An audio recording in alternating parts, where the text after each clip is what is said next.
ভালোবাসার বয়ান করে শেষ করা যাবে না।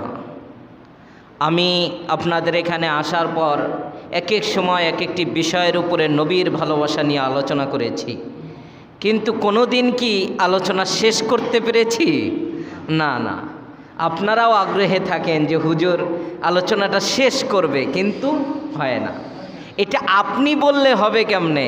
আল্লাহই তো বলছেন যে কোরআনের শুরু থেকে শেষ পর্যন্ত, আলহামদুর আলিফ থেকে সূরা নাসের সিন পর্যন্ত, বিসমিল্লার বা থেকে সূরা নাসের সিন পর্যন্ত সমগ্র কোরআন, এই কোরআনকে শুধুমাত্র নবীর উপরে নবীর ভালোবাসা নিয়েই নাজিল করা হয়েছে। বলেন সুবহানাল্লাহ।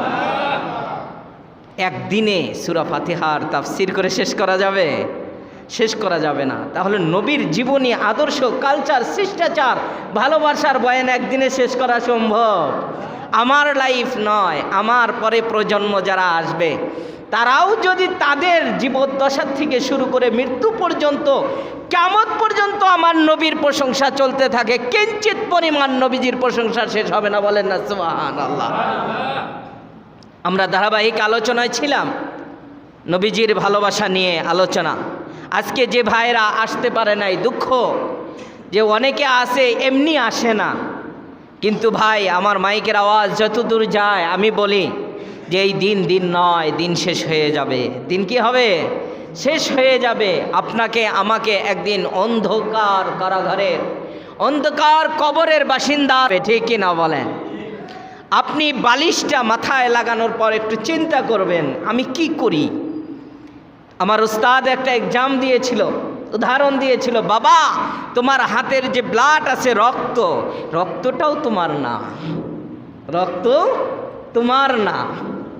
আমি প্রশ্ন করেছিলাম, হুজুর এই কথাটার অর্থটা কি? রক্ত আমার না, আমার শরীরে রক্ত, রক্তও আমার না। কয় তার প্রমাণ হলো কোনো জায়গায় যদি কেটে যায়, দেখো সাথে সাথে বের হয়ে আপন গতিতে চলে যায়। যদি তোমার রক্ত হতো তাহলে তোমার ভিতরেই প্রবেশ করে থাকতো, এটা বের হতো না কখনো। একটা অ্যাক্সিডেন্ট হলে রক্ত পড়ে যায়, একটা অপারেশন থিয়েটারে গেলে রক্ত পড়ে যায়, ঠিক কিনা বলেন? রক্তও আমার না। আচ্ছা, আমার রক্ত যদি আমার না হয় তাহলে আমার স্ত্রী আমার, কথা বলেন একটু, আমার সন্তান আমার না। কালকে রাস্তা দিয়ে আমি যেতেছিলাম, হঠাৎ করে এক মহিলার কিছু কণ্ঠস্বর আমার কানে আসছে। উনি বলতেছেন যে হাত পা শক্ত আছে, এখন আমি করে খেতে পারি, কিছু পুঁজি করা দরকার। কারণ হলো যখন আমি অসুস্থ হয়ে পড়ে যাব, আমার ছেলে এবং আমার মেয়ে আমাকে ছেড়ে চলে যাবে। একটা মহিলার কথা আমি আপনাদের তুলে ধরলাম এই কারণে, এই মহিলা সাধারণ একজন মহিলা। সেই মহিলা বলতেছে যে আমার সন্তান আমাকে ছেড়ে চলে যাবে। দুনিয়ায় যদি আপনার সন্তান আপনাকে ছেড়ে চলে যায়, আখিরাতে কি হতে পারে বলেন? আল্লাহ রাব্বুল আলামিন বলেছেন, যখন কিয়ামতের ঝলঝলা শুরু হয়ে যাবে, কিয়ামতের অবস্থা বিকট হবে, তখন তোমার সন্তান, স্ত্রী, ভাই বোন কিছুই ধরা দেবে না। তাহলে আমার প্রশ্ন হলো, আমার সম্পদ, আমার সঞ্চয় আমারই করতে হবে, ঠিক কিনা বলেন? আমার কবরের সামানা আমারই যোগাইতে হবে। আচ্ছা বলুন তো আপনারা, যে চোখ বন্ধ হওয়ার পর যদি আপনি চেষ্টা করেন তাহলে কবরের সামানা যোগাইতে পারবেন? কথা বলেন, পারবেন? কোথায় থেকে নিতে হবে? এই দুনিয়া নামক বাজার থেকে নিতে হবে। আখিরাতের সেই অপুরান্ত নিয়ামত, অপুরান্ত জীবন, সেই সময় এই বাজারের টাকাগুলো খরচা করতে হবে। তাহলে আমি এটা বলি সব সময় যে পৃথিবীর সব কিছু অস্বীকার করা যায়, মৃত্যু অস্বীকার করা যায় না। একটু স্মরণ রাখবেন, দীর্ঘ 4 জুমা হলো মৃত্যু নিয়ে আপনাদের আলোচনা।